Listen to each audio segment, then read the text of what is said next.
Welcome back, I'm Bill. Today I've got an interesting lantern with me. This is a Unimet model GL-1. As best I can figure, they were made in the early 1960s by the Union Metalworks company in Hong Kong. Union Metalworks had started back after World War I making bicycles and other metal fabricated things. After World War II, they reinvented themselves and started making kerosene gas pressure appliances like stoves, heaters. They made lanterns that were sort of like a Petromax clone. And in the 1950s, they were contracted at various points in time by Sears to make some of their lanterns. This was at the same time that Sears was also contracting American Gas Machines. And those American Gas Machines lanterns made for Sears were basically exactly the same as the camplight lanterns that AGM was selling itself. They just had different color schemes. So the Unimet made versions were exactly the same as the ones made by AGM. They were made to the same spec for Sears, and the only way you can tell them apart is the prefix on the model number is different depending on the manufacturer. So in about 1960, American Gas Machines was shut down, and I suspect what happened is at that point, Unimet felt free to just make their own lanterns using that AGM design.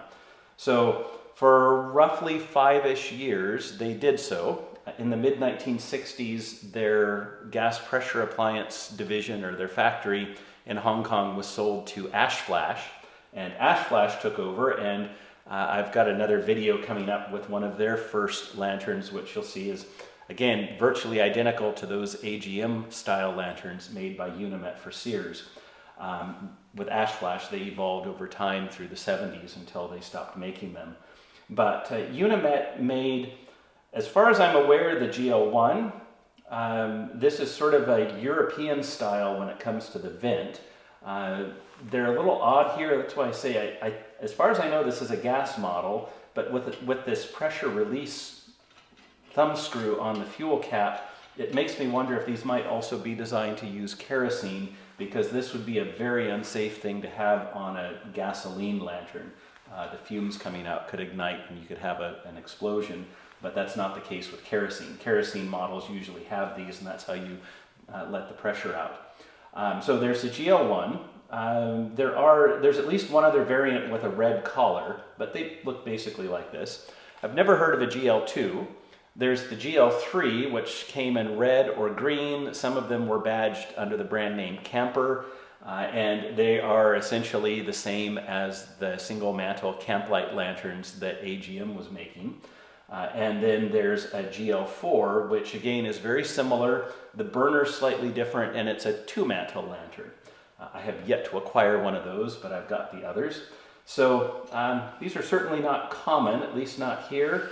I suspect they were made for the international market as opposed to the North American market, just because of the style of the vent. It looks like a Petromax, or I think of the Colmax lanterns that Coleman made for the international market that were sort of their version of the Petromax style.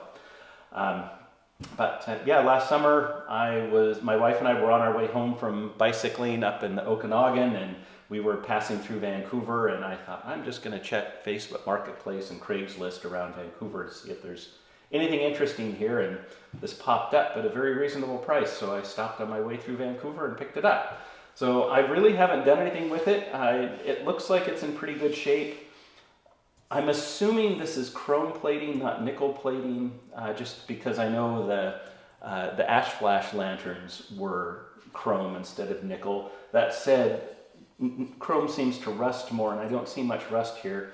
And the earlier ones had nickel plating on them, the ones they made for Sears, so maybe it's nickel. It's hard to tell the difference without something right next to it to compare. It's very bright, whereas nickel usually they say is a little bit more yellowish, so that's why I suspect this is chrome. It's got the original Unimet globe, which is pretty impressive because I have taken it out, and they're lighter than the Colemans, and I think they're more fragile, and especially if you see the bail actually touches the globe as it comes down and bottoms out on the fount. So I suspect these were prone to breaking. So that's kind of cool. It's got the original Unimet globe on it. So we'll start taking this apart. So let's start with the bail. This is pinned. This one side is tight. This does seem to be one variant with Unimet. All of the GL-1s seem to have these pinned bails like this. The GL-3s can go either way. So, not sure why that is, but some of them just have a spring steel bail like you find on a Coleman. My GL-3 has these pins like this that screw in. So, and this steel seems, I'm sure it's perfectly suitable for the purpose. The one thing I have done with this is I straightened out, the bail was pretty badly skewed, and I straightened it out, and I just started to bend it just a tiny bit and could feel like, uh-oh, it's about to break. So back when I got this in the summer, I straightened that out, and I did that by using a torch and heating the steel first, because I did not want it to break. So we've got they've copied AGM's vent nut style. And let's take this vent off and the globe. We'll set this aside, and you can see there's dirt underneath here. So this comes apart, and I think I'm going to go ahead and take it apart just so we can clean it better. It's got some flathead screws on the top here. Not sure. It's got some square nuts on the inside that I think I can just, so far I'm holding with my finger. And looks like we've got some washers here too. Looks like a little aluminum washer.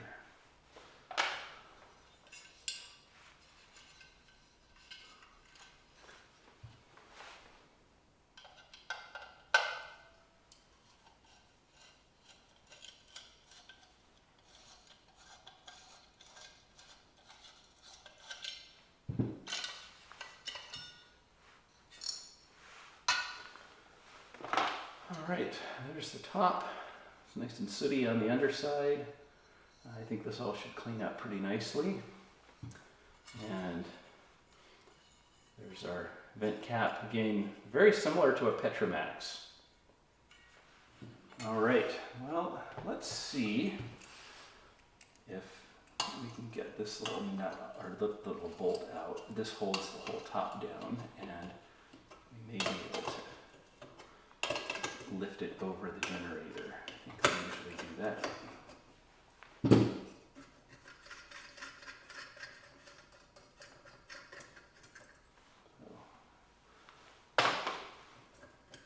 Yeah, there we go. That's helpful. So here is our air tube. These are crimped together. Just like on an AGM, we need to clean this out. It's got plenty of cobwebs in there that are going to block the airflow. And got the upper portion that goes into the mixing chamber. I don't know, they might actually call this the mixing chamber. And it's got this little thumb nut on it that's round that locks it once you've got it adjusted to the right height. And I'm going to take note of how far these nuts are on, just so that'll help me get things adjusted afterwards. So we've got little tiny nuts on here. And I can already feel the upright wanting to turn.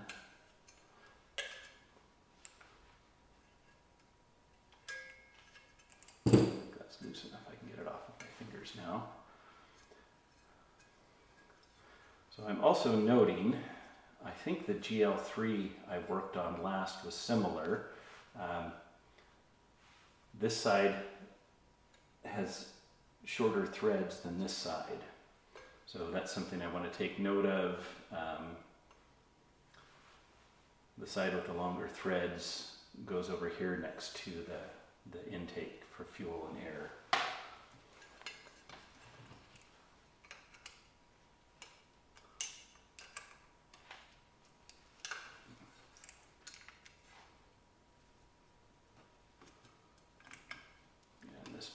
tell this this is definitely chrome plated because it's peeling in a way that nickel doesn't peel.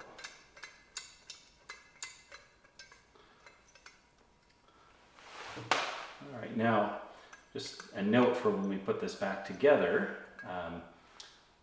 We've got a couple of holes here, so to note, the large hole gives clearance for the generator jam nut. The smaller hole is for the air tube, and we've got the center hole for the nut, or for the bolt rather, that holds everything together. And then this is a lighting opening that lines up with a larger hole right here in the collar. So we can take that off. Until they've had some fuel leaks or something, because it's obviously been on fire down inside the collar. There wouldn't be that much carbon there.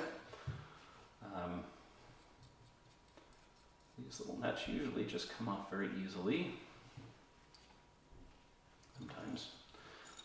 Unusually, these are unscrewing like that. Usually they take a little more work, and sometimes you have to be careful because they'll be rusted in there and they're prone to snapping off.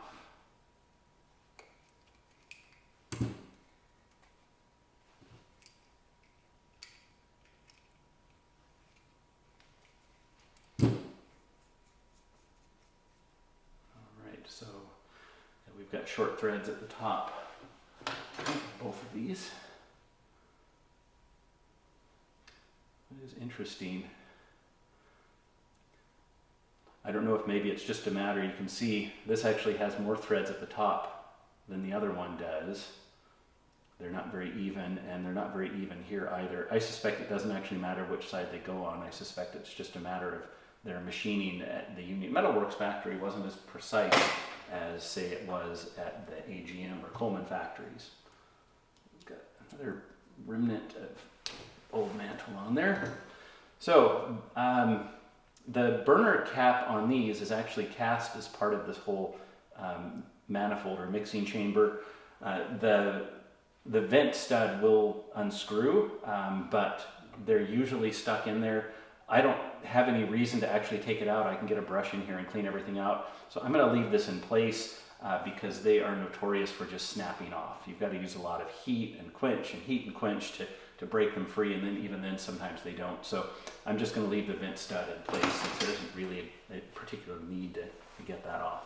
All right, this is a 5/8. I'm not sure I trust it though because it's kind of loose and it wants to start to twist on there, so I think I'm going to go for the big guns here. I can get this on there nice and tight, and I'm hoping, oh, the whole valve wants to unscrew from the fount. That's good in one sense, but I don't want it to do that yet. So let's apply some heat to this. I can't get the collar off until we've done that. So let me heat that up and see if we can loosen up the joint.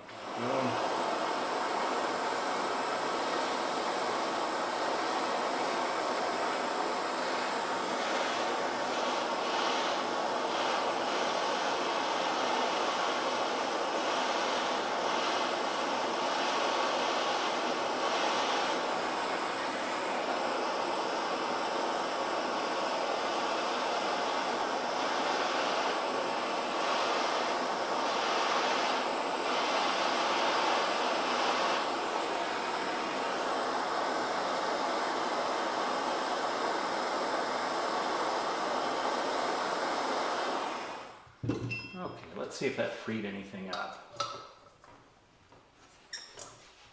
Still, well, the whole thing wants to unscrew, so we'll just have to take the whole thing out as it is. So we'll check the clocking. Notice the valve knob is over the Unimet logo. What I don't like about this, as you can see, there's a hex nut down there. And that may be the bung, or that may lock this in place, and I don't want to spin the bung. It may actually already be too late in that regard, because I'll have to solder that up if that's the case. So let's try this one more time. I'm going to put this on its side.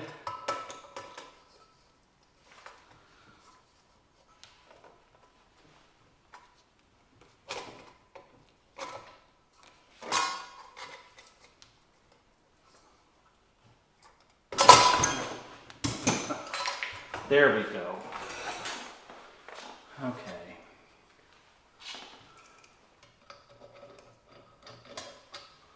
And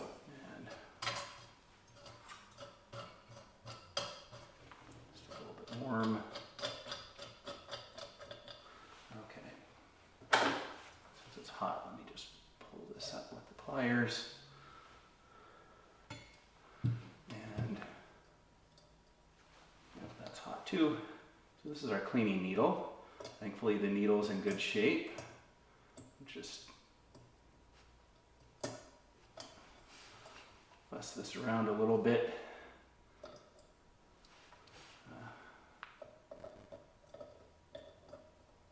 Get it out of there. I'm going to wait for that to cool, because I don't want to bend this anymore. And no, it's actually cooled down already.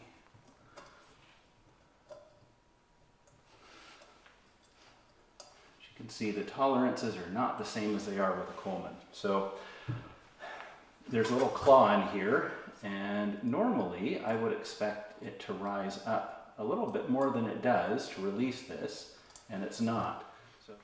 So this looks like it's supposed to be a 7/16, but again, it's a little sloppy. I don't know.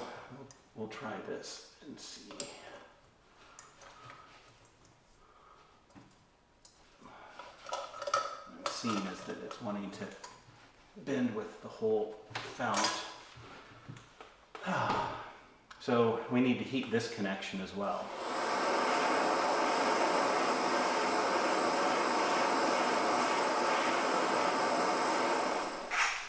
I had to walk away from this for a bit to let everything cool down. I've got some kind of sealant bubbling out of the bung after that last attempt to heat it.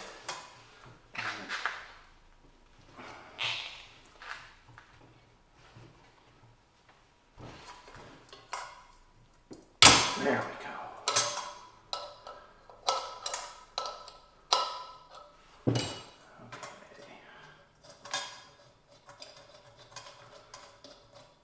Sometimes I don't bother taking these cleaning actuators off because they can just be a pain. Clean the valve with it on there, but in this case we have to take that off in order to extract this eccentric block, which isn't as long as it should be. I'll straighten out this. When I heated this, it softened it and made the needle a little soft and got bent, but you can see there's a little claw here, and the cleaning needle fits into that. It's pretty tight. And normally, this little claw should rise out of there enough, or you would expect it would, that it releases this, or at least gives room to wiggle it out, but it does not come up far enough. So to remember, when we put this back together, to put that needle on there first. So now we can take our collar off, and I'm still not seeing any writing on here. So it's interesting that does look like this is chrome plated, because it's kind of messy here. And so we can go ahead and undo our valve is really tight. This thing is very goopy.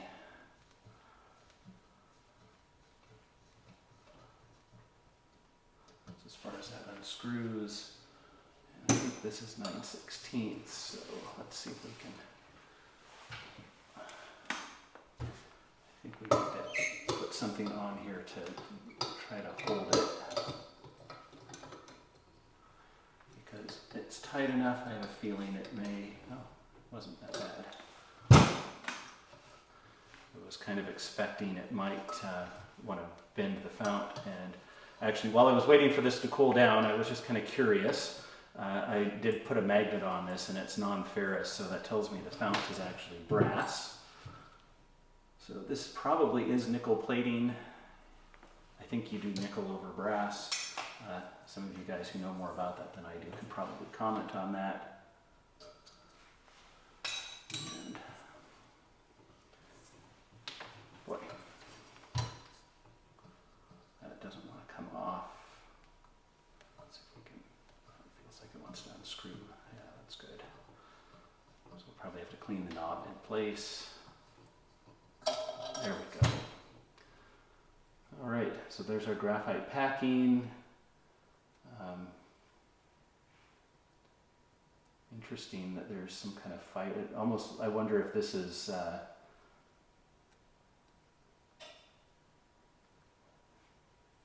it's got the sort of fibrous stuff that you expect on some of the old graphite packing where it's actually just rope. So that may just be graphite packing rope that's been really well compressed.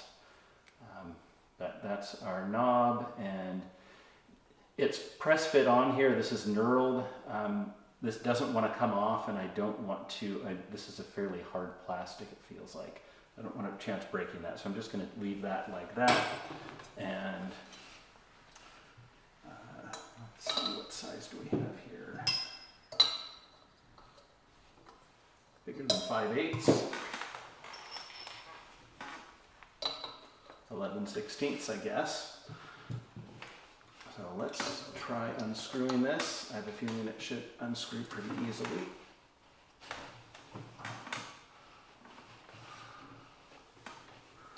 Not as easily as I would have expected, considering how much it was wanting to turn before.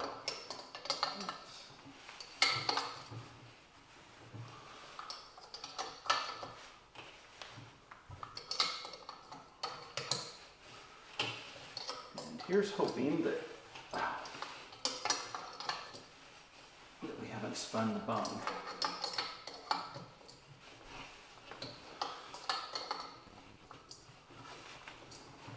There we go. Okay.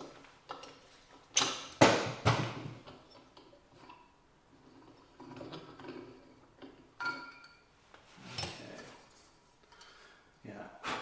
If you see a lantern fount and it's got a hex like this on it, it's actually interesting.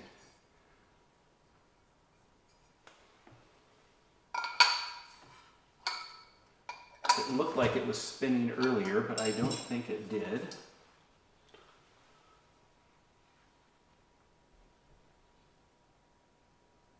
Well, we'll pressure test it before we put it all back together. I'm not quite sure how they've constructed this, but it does look like that hex on the bung is there to reinforce it. So yeah, AGM lanterns, for example, will usually have a hex on the bung. If that's the case, never grab the valve and turn it. Always turn against a wrench on that bung, because if you don't, more than likely you'll end up spinning the bung and then it will leak. It's not a terrible thing to have to fix. Usually you can silver solder around there and it'll seal back up, but it's good to avoid that if you can. So actually, before we do anything else with a fount, this is our fuel and air tube. It should just unscrew. You can hear our spring inside. So this is basically like a Coleman.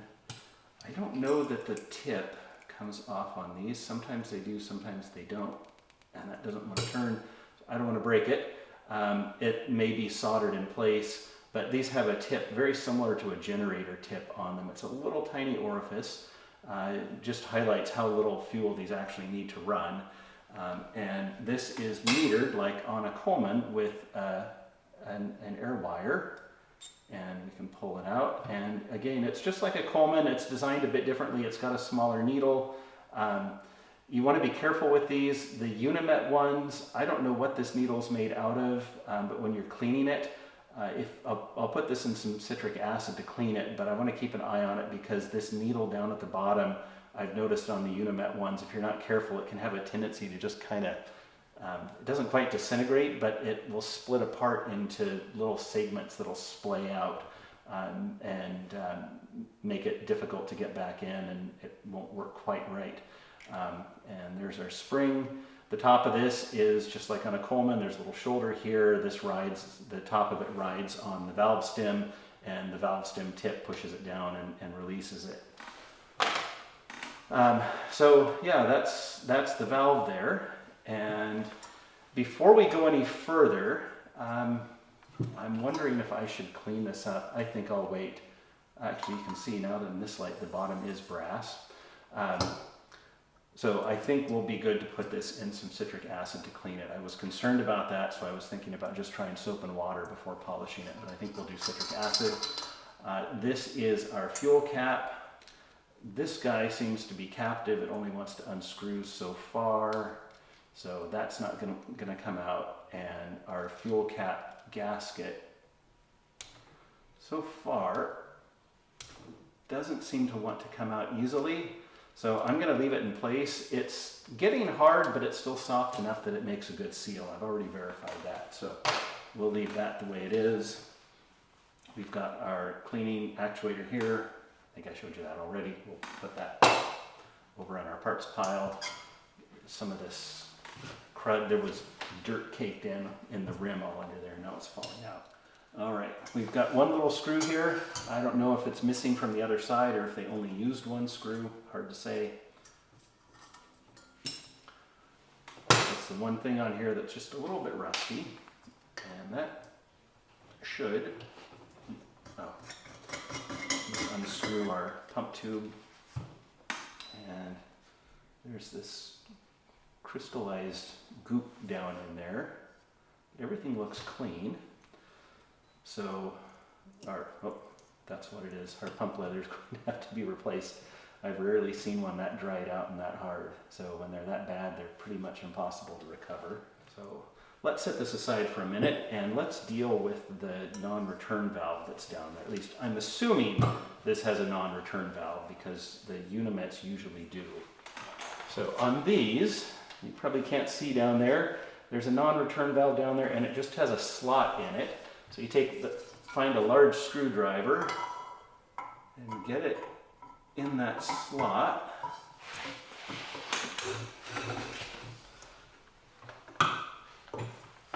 Get some pressure on it. They're usually not that tight.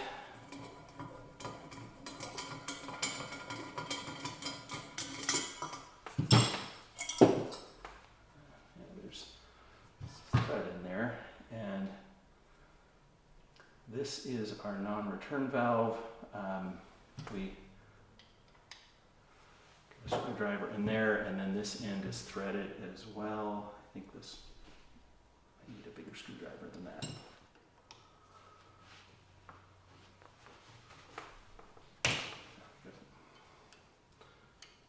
And we just unscrew this. There's the valve itself. It's got a We'll have to clean this up to see if that's brass or not. It almost feels like it's some kind of soft material that's turned hard, but it's got a gasket on there. So if we put that back in and it's hard, we'll need to put some thread sealant in there. And there's our little pip. And this one seems to be okay, but I may take a pick and get it out of there and maybe flip it upside down just to make sure that it's sealing well before we put this all back together. This is our generator. Usually these tips are, okay, sometimes Unimets come apart, sometimes they don't. So I'm going to go ahead and take that tip off. The rest of this, this is so gunked up, that jam nut's not going to come off easily. There's an asbestos braid inside there, that's the packing, and it's not, this I guarantee it's not going to come out. Even if you can get it out, unless it's like an unused lantern, if you can, and it's completely dry, if you can manage to get that out, it's not, you can probably get it back in, but if the lantern's seen any use at all, that packing, once it comes out, is never going to go back in, so it's best just to leave it alone. And let's see if we can, yeah, that jam nut doesn't want to budge, so we're going to have to clean it first before that will move at all. And so yeah, that's everything with the fount. So let's see what we can do to get this nut off. I think maybe I can get a socket on there and maybe that will do it. All right, so I figured out that's a 3/8. So see if I can grip this without doing damage to it, without it breaking free. And here. So maybe this, oh, this does unscrew. Okay, well, that might be positive. At least I can get the cap and the spring off. That's better.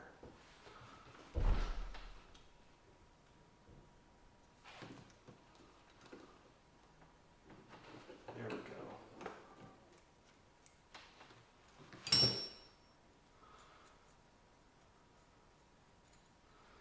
we've got a nut, a little springy deal, the remnants of our pump leather.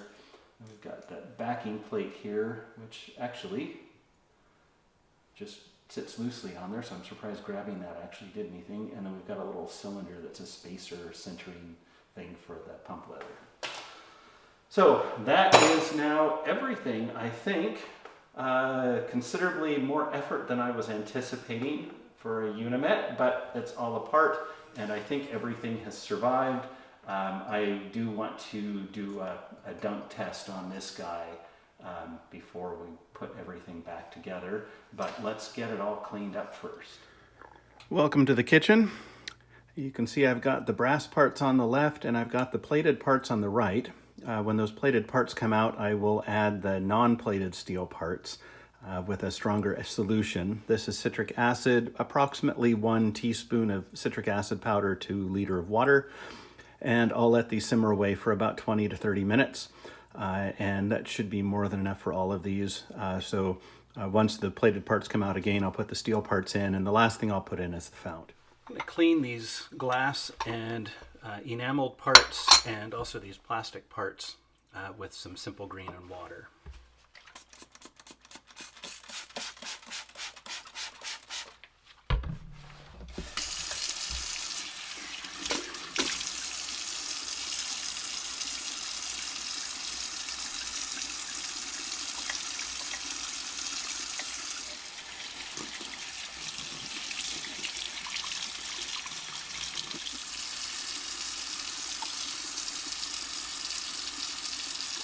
Let's see what we can do with some steel wool on this. Actually, I think that may just be the, yeah, I'm trying to clean off the black.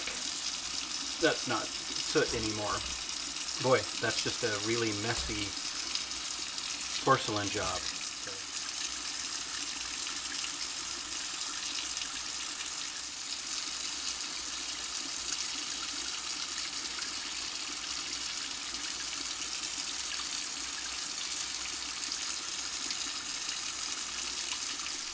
Alright, these plated pieces are coming out of the citric acid bath, so I'm just going to rinse them well with water and give them a rub down with some 4/0 steel wool.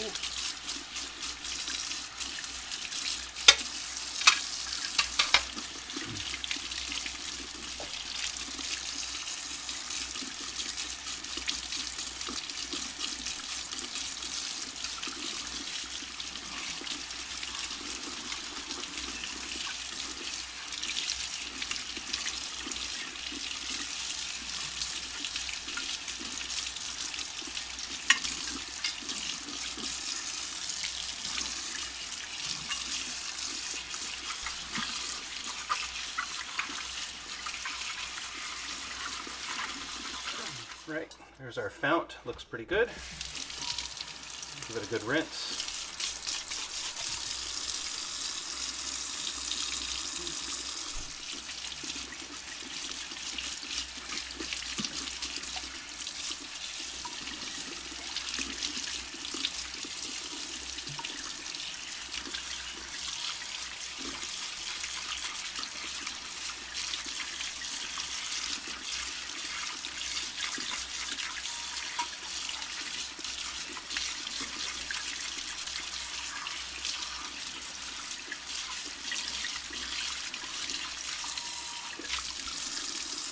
So to get this dry, make sure I shake as much water out.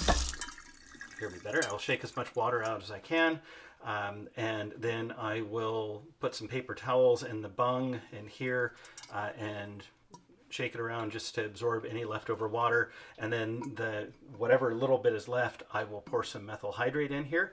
The methanol will absorb the water, and then when I dump it out, it should be dry.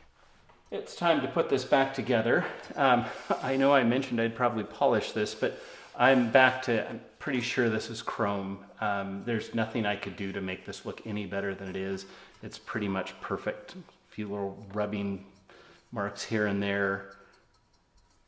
Looks like something sticky. That just came off. So yeah, I'm not going to polish this anymore.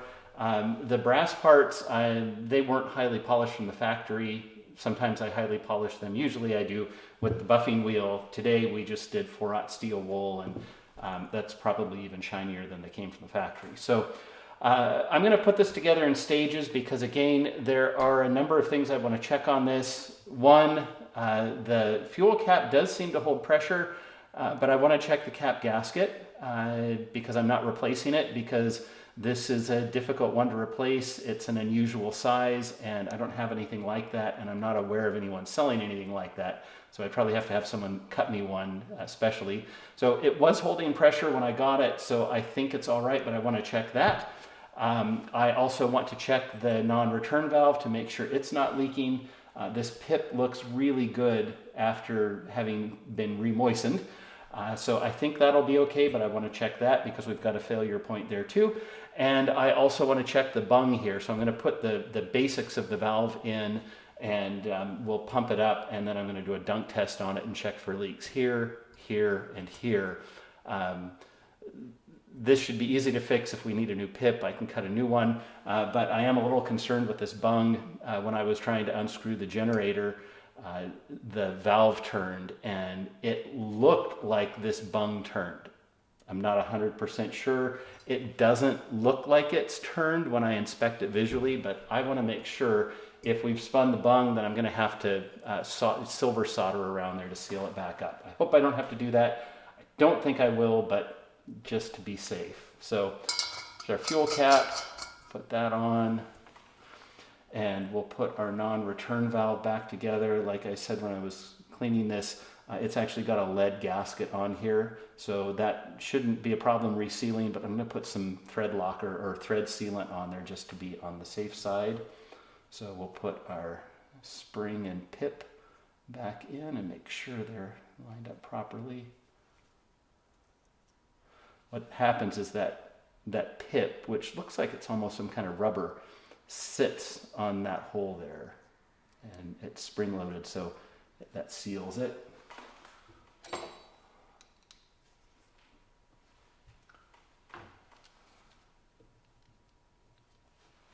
Oops. Make sure it's tight. Okay, got some Permatex blue here. Doesn't take much.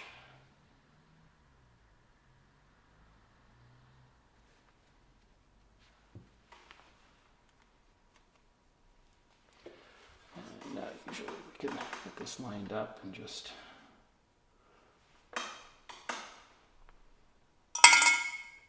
drop that in.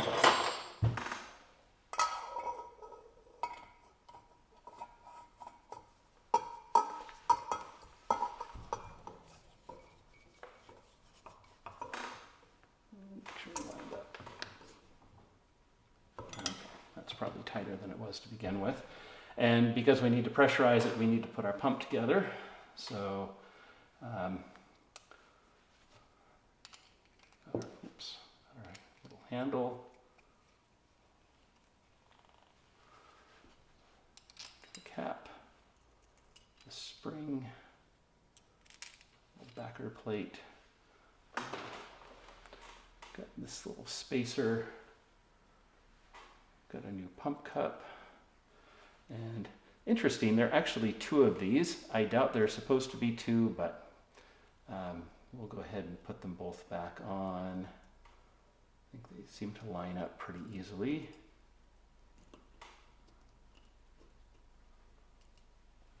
And then our nut.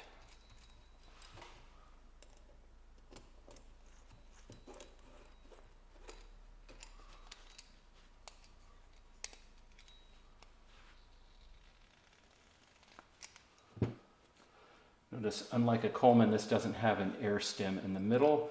This just screws in, and seals the check valve.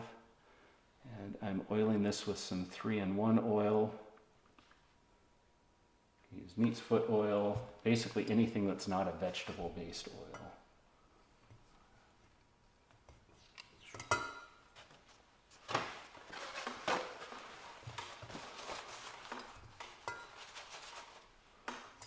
Okay.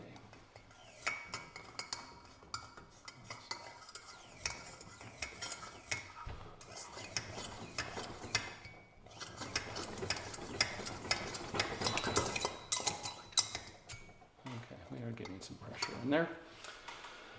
I will put our valve back together. So we've got our air stem, put the spring on the bottom, and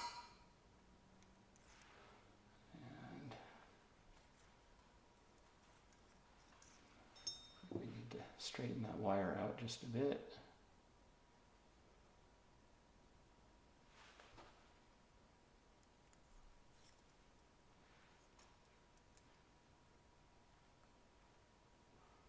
See it poking through there, or maybe you can't. But that's how it works. And we just screw this onto the bottom.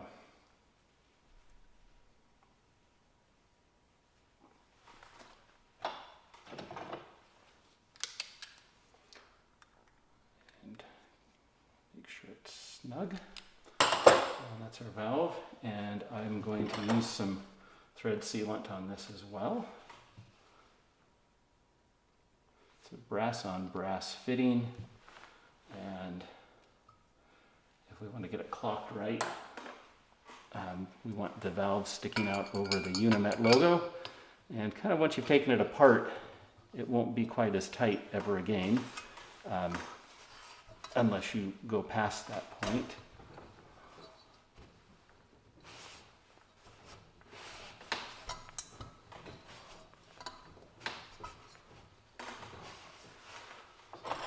Now we'll put a wrench on there, and we'll tighten this until it lines up with the Unimet logo, which looks like it's about there.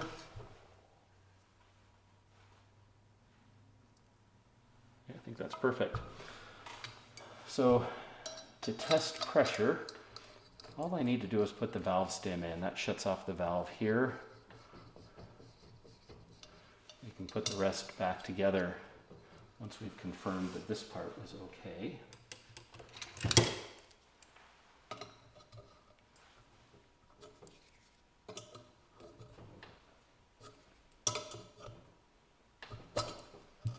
Let's do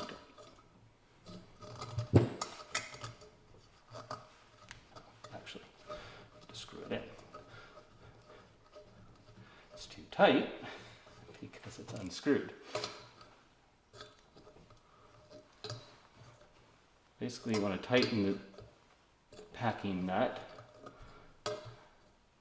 enough so that this doesn't leak, but not so much that you can't turn it anymore.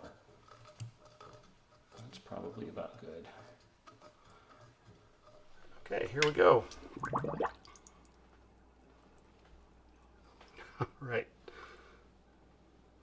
So, yeah, gotta make sure that valve's closed all the way, or it does a slight leak. But our check valve is not leaking. Our bung is not leaking. That's the thing I was most concerned about. The valve shuts off. I wasn't concerned about that, but at least we know that too.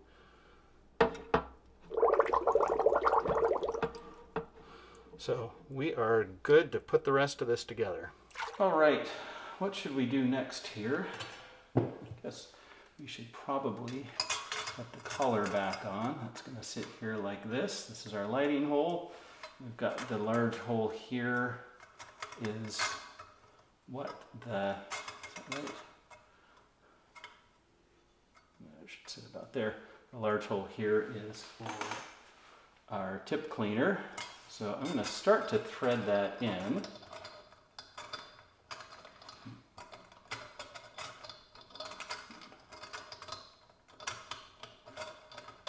But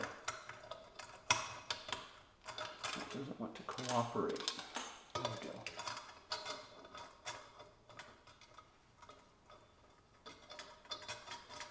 before I put that all the way in, remember we need to put our eccentric block in and our cleaning needle. Make sure that this is good and straight.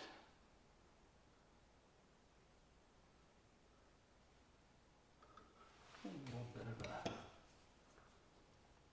bend here. Although the needle seems straight, make sure that it feeds through here.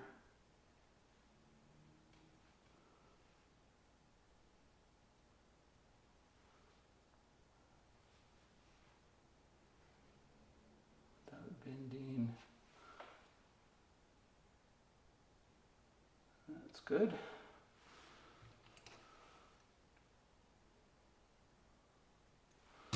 So I'm actually going to leave it in there like that, and then we'll hook it into our eccentric block. This should not be required to do it this way. And I can feel it's grabbed and it's going up and down, so that's good. We'll tighten that up. I think that was a 7/16. Yep. Sure that's good and tight. And we can see the, well, you may not be able to, but I can see the tip going up and down there. Now the fun part, I need to get the generator screwed on, and it's got a wobble to it here that will straighten out once we've got this tight. I think that was a 5/8.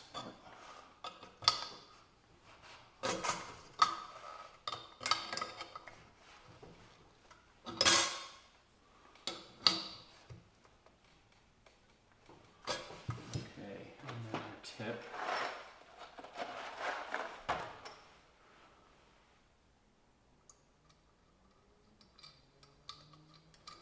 So I like to put the gas tips on last, just to make sure that the needle clears. Yep, and it's sticking through. We've actually got a little white arrow here that points up and down, and I can feel it when it's up. I can't feel it when it's down. So it is raising and lowering the needle correctly.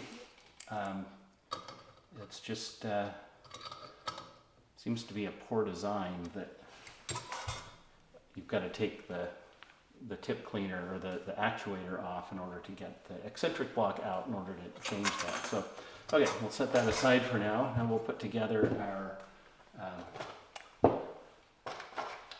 uppers.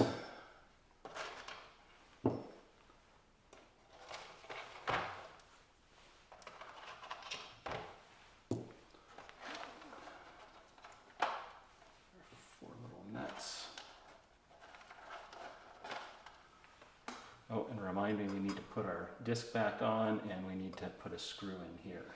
Do that in a bit.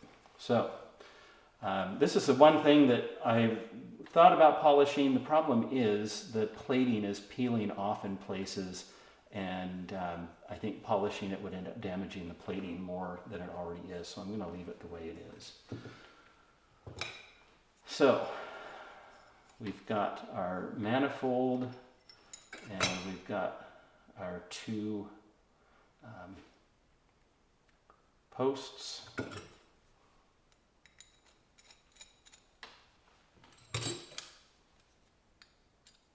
Make sure that's snug.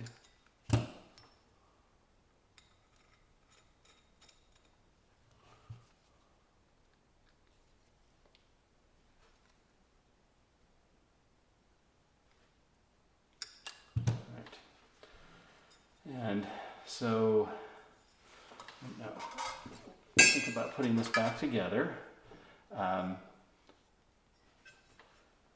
It is going to go, actually let me put these nuts on here first.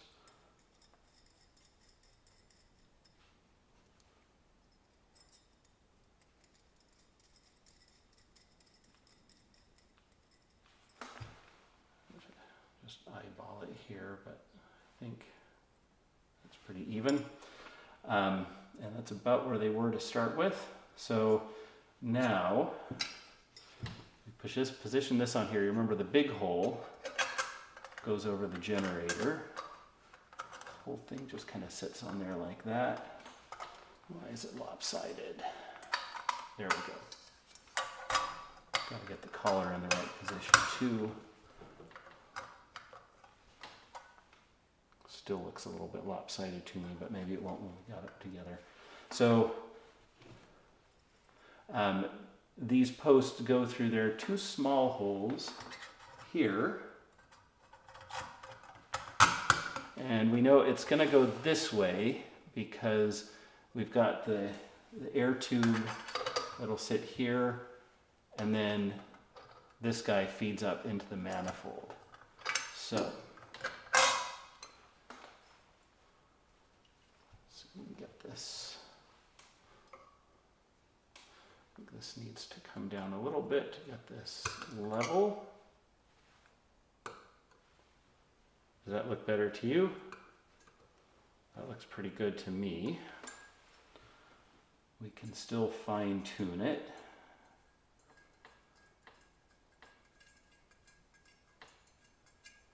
Something I'm not a huge fan of when it comes to this particular AGM design. There are all these little fine tuning things in here.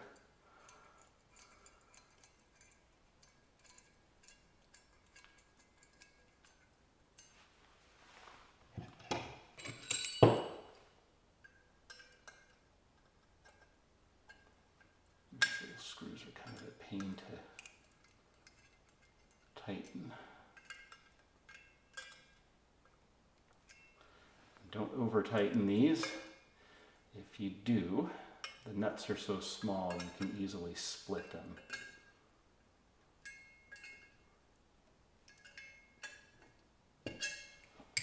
Okay.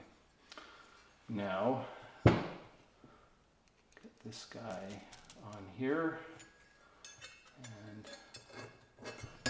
screw that down. What we'll do is once we've got this adjusted properly, this threads in, and then once we've got the height correct, we tighten that ring. This is going to be too loose. Get this on there.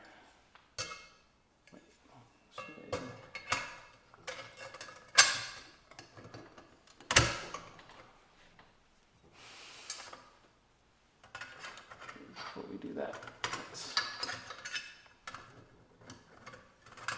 that kind of gets hung up in there. Okay. Now let's make sure.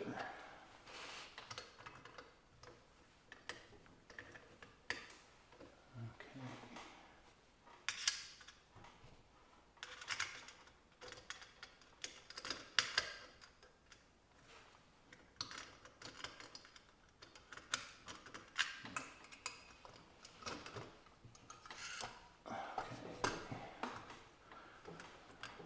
For some reason, this is kind of lopsided. I think it may be that something may have bent ever so slightly here. So I'm going to pull this back.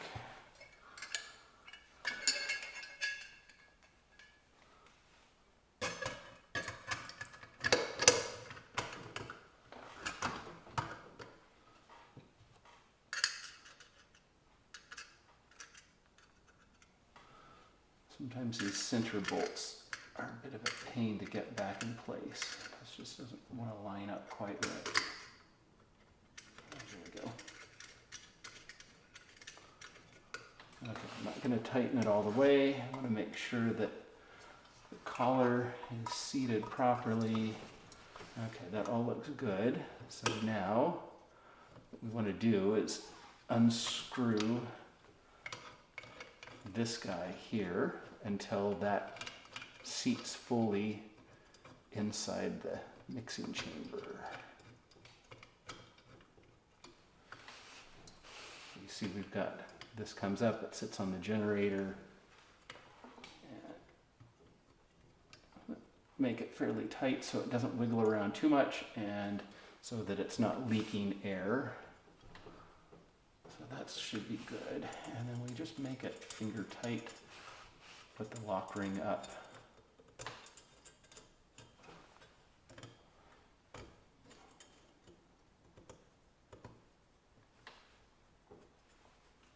All right, that should be good. So now we'll just tighten that.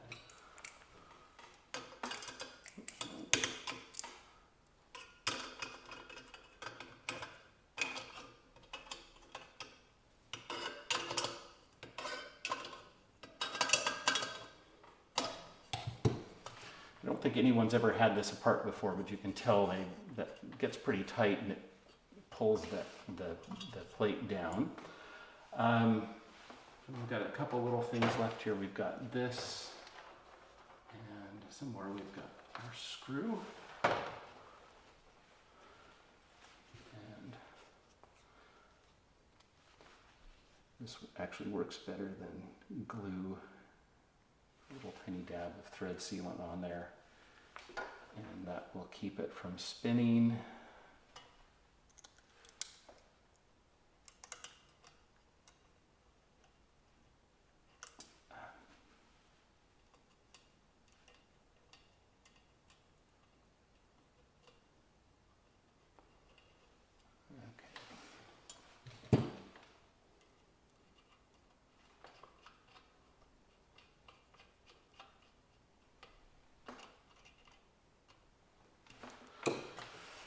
And we'll put the screw back in.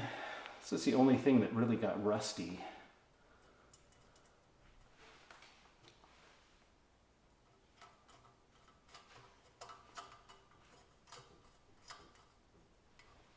It doesn't really want to tighten. Their tolerances just aren't that great on this guy. Okay, let's set this aside and put our vent back together. These holes lined up, and a couple of screws, washers, and nuts, and then we've got a vent.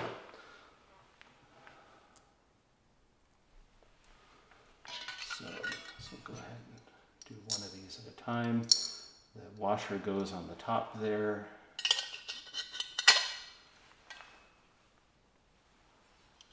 Nut goes down here.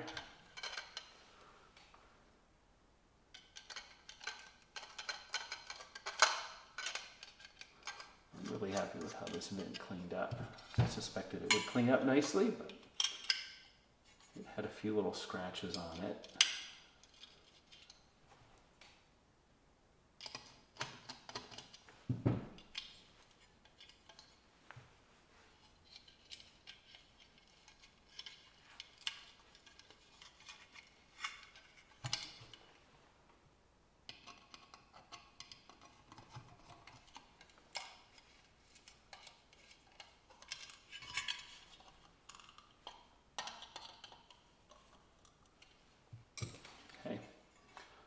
Go. Now, before we put this all back together, let's tie a mantle on. These are like somewhere between 350 and 500 candle power.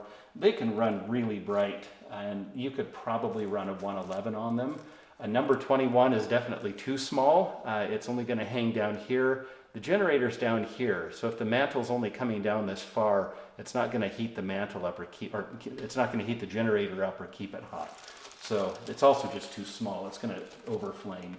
So that's why I like these mid-size mantles.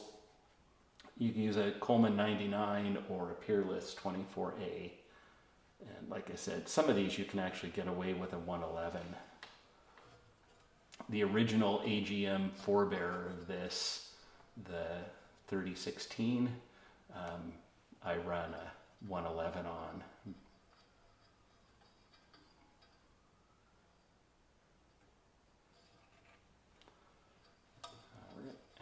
Cut our strings off. Always cut your strings off. If you don't, they inevitably end up curling down and damaging the mantle. And this, to burn it in, I like to start at the top instead of the bottom. That way it'll lift up and it won't make too big of a mess. I'm actually going to see if I can rotate this a little bit.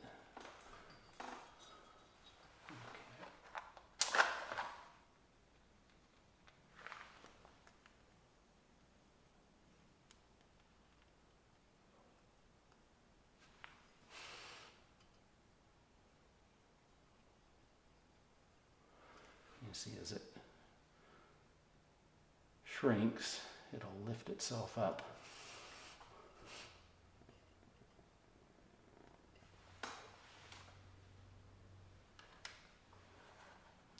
Give that a minute or two more.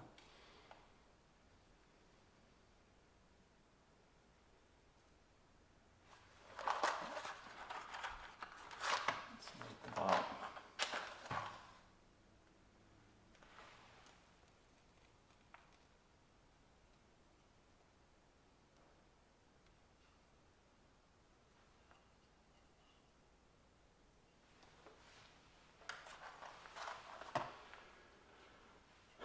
That's the way to do it.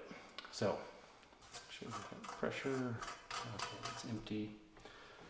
Let's put our globe back on.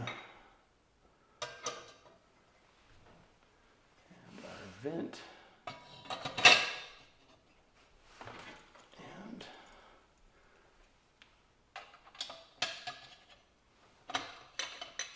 it's easier to get these started, I've noticed. Come back to them.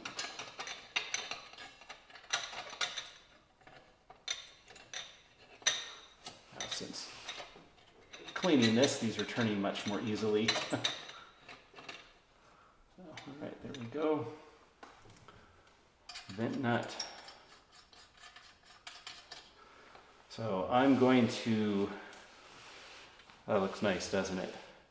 So I'm going to gas this up, and I'll be back to fire it up for the first time.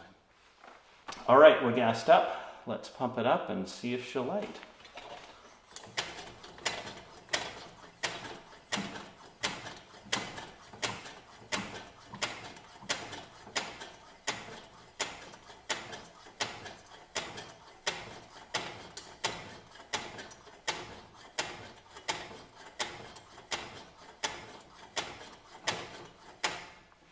Okay, run a cleaning cycle there and make sure that it's pointed down.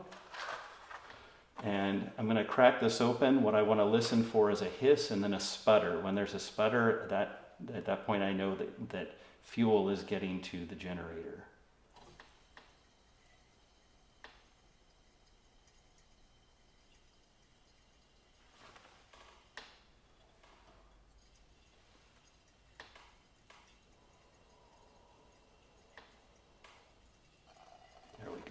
Sometimes it takes a little while. So let's replace some of that pressure.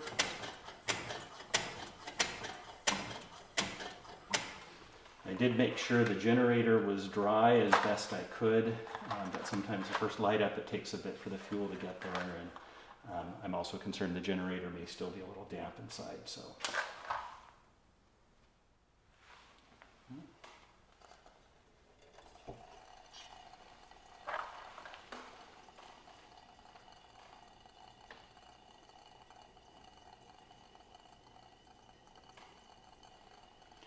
Be ready to clean the generator tip if necessary, but so far it's looking good. Open it all the way.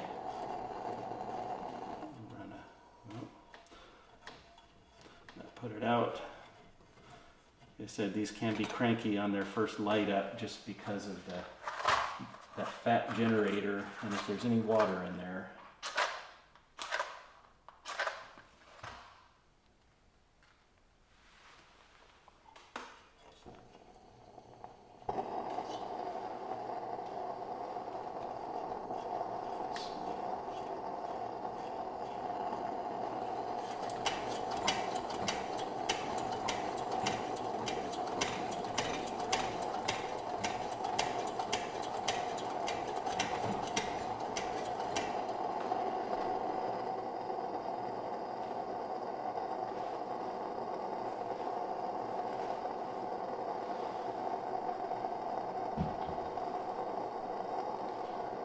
seems to be going. So these peerless mantles sometimes take 5 or 10 minutes to really burn in and brighten up. I don't know why. It seems to be the new ones. The old ones didn't do it that way. But I'll let it warm up for a bit and I'll be back. Well, I think it's a little bit better. I have to say I'm surprised. This one might actually be a good candidate for a 21 mantle. Maybe the 24A is just a little bit too big. It's doing okay. It is pretty bright down there at the bottom. That may actually be an indication if it's that bright at the bottom, it may actually want a bigger mantle, but 111 is not going to be too much bigger. So I'm going to call it a success. It's plenty bright. It'd be nice if it were brighter, but yeah. Let me turn off the light so you can get a better look at that. So there you have it, an early 1960s Unimet GL-1, not very common, made by Union Metal Works of Hong Kong. Hope you enjoyed the video, and I will see you next time.